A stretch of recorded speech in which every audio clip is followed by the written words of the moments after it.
Praise the lord. నిన్నటి దినమున మనం మత్తయి సువార్త 2వ అధ్యాయం 6, 7, 8, 9 వచనాలను ధ్యానం చేసుకున్నాం.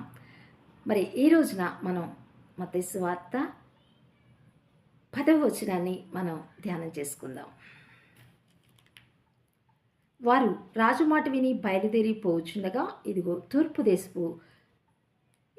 తూర్పు దేశమున వారు చూచిన నక్షత్రము ఆ శిశువు ఉండిన చోటికి మీదుగా వచ్చి నిలిచే వరకు వారికి ముందుగా నడిచెను.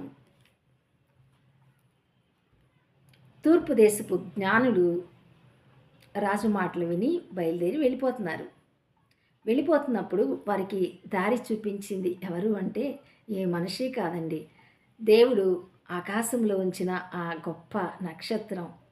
ఆ నక్షత్రం ముందుగా ప్రవచించబడిన నక్షత్రం యాకోబులో ఉదయిస్తుందని దేవుడు సెలవిచ్చిన రీతిగా ఆ గొప్ప నక్షత్రం రక్షకుడు పుట్టినాడు, రక్షకుడు ఈ రీతిగా బెత్లెహేములో పుట్టాడన్న సత్యాన్ని జ్ఞానులకు తెలియపరిచి ఎక్కడో దూర ప్రాంతాల నుంచి ప్రయాణం చేసి ఆ తూర్పు దేశపు జ్ఞానులు బెత్లెహేమునకు ఆ నక్షత్రం ద్వారా నడిపించబడుతూ ఉంటారండి. ఎంత అద్భుతకరుడు, ఎంత ఆశ్చర్యకరుడు, లోకరక్షకుడు, సర్వసృష్టికర్త.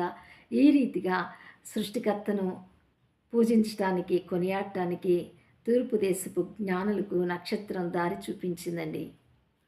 ఆ శిశువు ఎక్కడ ఉంటాడో ఆ శిశువు ఉండు చోటుకు వచ్చి ఆ నక్షత్రం నిలబడిపోయింది.